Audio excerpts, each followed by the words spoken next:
The wind howled across the open fields, carrying with it the biting chill of late autumn. The sun was sinking behind the far hills, leaving streaks of orange and gray in the sky. Near the edge of an old barn, two figures huddled close together, a woman and her little daughter. Their clothes were thin and torn, their faces pale from cold and hunger. The mother was trying to break apart a half-rotten apple, the last bit of food they had found that day. She handed the smaller piece to her child, forcing a faint smile that masked her despair. "Eat, sweetheart," she whispered softly. "Mama's not hungry." The little girl shook her head, offering it back. "But you need it too, Mama." Before the mother could insist, a deep voice came from behind the barn. "That apple won't do you any good in this cold." Startled, the woman turned quickly, shielding her daughter. A tall man stood a few paces away, wearing a weathered coat and a hat pulled low against the wind. His face was rugged, but his eyes were kind. He was holding a lantern that cast a soft glow over the cold ground. I'm sorry, sir," the woman stammered. "We didn't mean any harm. We'll leave." The man shook his head slowly. "You're not going anywhere in this weather." He looked at the trembling child and then at the woman's bare hands. Without another word, he took off his coat, stepped forward, and draped it over her shoulders. "Come in," he said gently. "There's a fire inside." For a moment, she just stared at him, uncertain whether to trust a stranger. But the warmth of his coat and the sincerity in his eyes told her what her heart already knew: this was kindness she hadn't seen in a long, long time. Inside the barn, the smell of hay and the faint crackle of a small fire greeted them. The man led them to a corner where a few blankets were spread near the hearth. He poured hot water into a tin cup and handed it to the little girl. "What's your name?" he asked softly. "Lydia," the mother replied. "And this is my daughter, Rosie." "I'm Daniel," he said, sitting down nearby. "You're safe here." Rosie cupped her tiny hands around the tin cup and took small sips, her eyes wide as she looked around. The warmth began to return to her cheeks. Lydia, however, still looked uneasy. "You don't have to help us," she said quietly. "We'll move on by morning. I don't want to be any trouble." Daniel shook his head. "You're not trouble. Folks around here don't see much of each other anymore, but that doesn't mean we stop being human." She lowered her gaze, her fingers tightening around his coat. It smelled faintly of pine and smoke, the scent of safety. That night, as the wind roared outside, Lydia and Rosie slept in the barn for the first time in days without fear. Daniel watched over them from the chair near the door, the light of the lantern casting soft shadows across his tired face.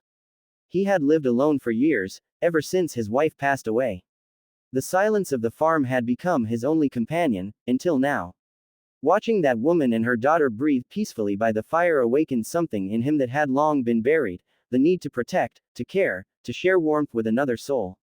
When dawn came, the frost covered the fields like a thin blanket of glass.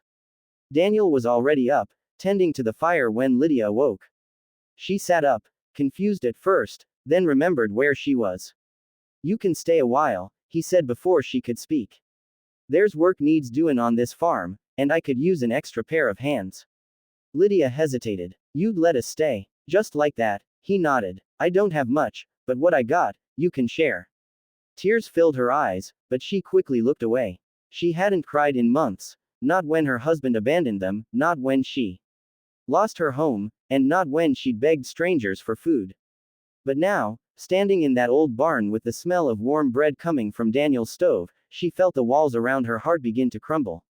Days turned into weeks. Lydia worked alongside Daniel, feeding the animals, mending fences, and learning how to cook over his old iron stove. Rosie followed him everywhere, asking endless questions, helping gather eggs, and even trying to milk the cow, though she usually spilled more than she saved. Daniel found himself smiling again, real smiles, not the hollow ones he'd worn out of habit. He'd forgotten what laughter sounded like until Rosie's giggles filled the farmhouse. One evening, as the three of them sat by the fire after supper, Lydia spoke softly. "I don't know how to thank you, Daniel. You've done more for us than anyone ever has." He looked at her across the flickering flames. "You don't owe me thanks. Maybe the Lord just figured we could all use a little company." But deep down, he knew it was more than that. Something had changed between them. It wasn't just kindness or charity, it was connection. Lydia's strength, her quiet resilience, and the way she sang softly to her daughter in the evening stirred something in his heart that he hadn't dared feel again. As winter deepened, snow began to fall across the valley. The barn and the house were wrapped in white, and the nights grew longer. But inside, warmth filled every corner. Lydia helped decorate a small pine branch Rosie found by the creek, and Daniel carved little wooden animals for her. They had become a family without even realizing it. One night, Lydia stepped outside to fetch firewood. The stars above the frozen fields were bright and countless. She wrapped Daniel's coat tighter around her shoulders, still wearing it after all this time. He came out moments later, carrying another log. "You should be inside where it's warm," he said. She smiled faintly. "I like the stars. They remind me that there's still beauty out there, even after all the darkness." Daniel looked at her, the way the starlight touched her face, the way she stood so strong after everything she'd been through. He wanted to tell her how much she'd changed his life, how she'd brought light back into a home that had forgotten what warmth felt like. But instead, he just said, "You and Rosie, you've brought that beauty closer than the stars ever could." Lydia turned, her eyes meeting his. For a long moment, they stood in silence, the kind that doesn't need words. By spring, the snow melted, and the land came alive again. Wildflowers grew along the fence line, and Rosie ran barefoot through the grass, laughing as Daniel pretended to chase her with a straw hat.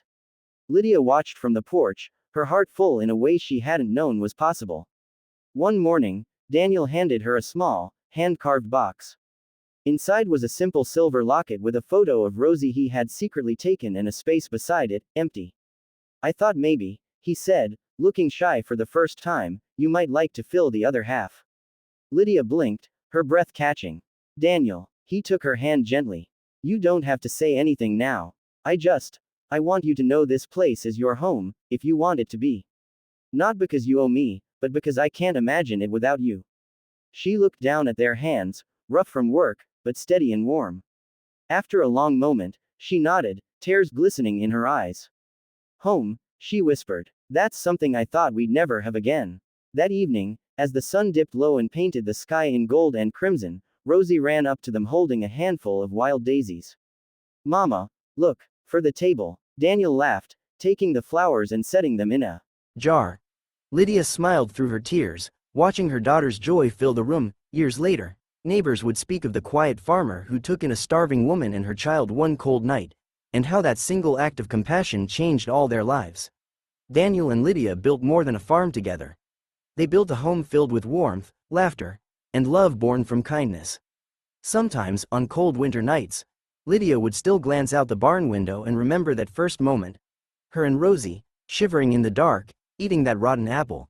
And she'd remember the man who took off his coat, offered his heart without asking for anything in return, and simply said, "Come in." And she'd whisper a prayer of gratitude for the day a simple act of mercy became the beginning of everything beautiful.